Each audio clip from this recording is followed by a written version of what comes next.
আমরা কি দেখে ভোট দেওয়া উচিত, কি দেখে ভোট দিবেন? আমাদের দেশে মানুষ তো মার্কা দেখে ভোট দেয়, তাই না? ভোট দেওয়ার ক্ষেত্রে আমাদের লক্ষ্য করা উচিত কাকে ভোট দিলে এই লোকটা প্রার্থী হিসাবে যোগ্য এবং সৎ, তাকে ভোট দিলে সৎ এবং যোগ্য প্রার্থীকে ভোট দেওয়া হবে। এটা আপনার বিবেককে আপনি জিজ্ঞাসা করবেন।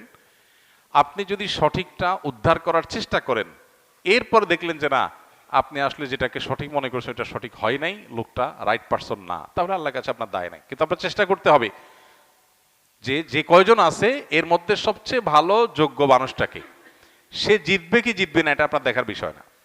আমাদের দেশে বেশিরভাগ মানুষ এই জায়গাটায় এসে ভুল করে, মনে করে যে তারে ভোট দেওয়ার লাভ কি, ভোটগুলো তো নষ্ট হবে। ভোট নষ্ট হয় না।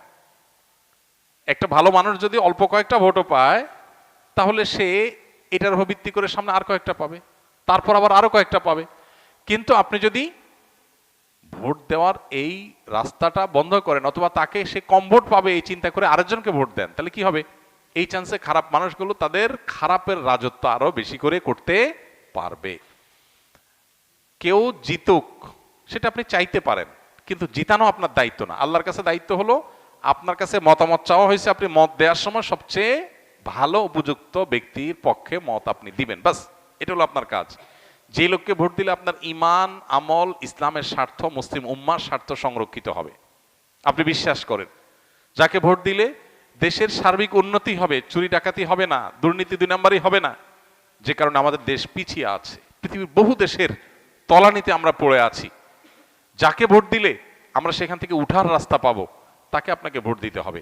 এক্ষেত্রে বায়াসনেসের ঊর্ধ্বে উঠা, এই ক্ষেত্রে আপনার গোষ্ঠীগত, বংশগত, পরিচয়গত, এই সমস্ত বিষয়গুলোর ঊর্ধ্বে উঠা, সামান্য একটু স্বার্থের জন্য, একটু টাকা পয়সার লোভে আমরা আজকাল অনেক সময় ভোট দিয়ে দিই, সেটা যেন না হয়। আল্লাহর কাছে অনেক বড় একটা জবাবদিহিতার জায়গা।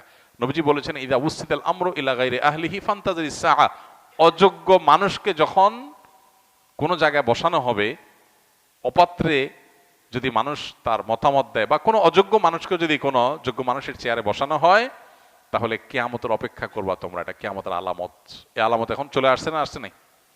অতএব আমাদেরকে এখানে দায়িত্বশীলতার পরিচয় দিতে হবে। আল্লাহ বলেছেন, ইন্নাল্লাহা ইয়ামুরুকুম আন তুআদ্দুল আমানাতি ইলা আহলিহা। আল্লাহ তাআলা তোমাদের নির্দেশ করেছেন আমানত যথাস্থানে পৌঁছাও, অপাত্রে যেন আমানত না যায়। আল মুস্তাশারু মু'তামান। একজন মানুষ তার মতামত চাওয়া হলে, পরামর্শ চাওয়া হলে, তখন সে আমানতদার হয়ে যায়, তার কাছে এটা আমানত হয়ে যায়। অনেক বড় একটা ব্যাপার। আমানতের খেয়ানত করলে এর ভয়াবহতা অনেক বেশি, এবং যত অপকর্মের দায় আপনাকে নিতে হবে, বিশেষ করে এই সুযোগ পেয়ে যত অপকর্ম সে করেছে, যদি আপনার ধারণা থাকে যে সে এই টাইপের কাজ করতে পারে, তাহলে সৎ মানুষ, নেককার মানুষ, দিন, উম্মাহ, ইসলাম এবং দেশের সার্বিক কল্যাণ বিবেচনা আপনাকে করতেই হবে। আমি যাকে ভোট দেবো সে জিতুক কি না জিতুক সেটা আমার বিষয় না, সে জিতবে কি জিতবে না এটা আমার বিষয় না। আমার দায়িত্ব আমার সিদ্ধান্তটা সঠিক জায়গায় দেওয়া, বাকি আল্লাহটা আল্লাহ দেখবেন। আল্লাহ যদি তারে সুযোগ না দেন, সেটা আমাদের অযোগ্যতার কারণে আল্লাহ দেন না, কিন্তু আমার দায়িত্ব আমি সঠিকভাবে পালন করতে হবে।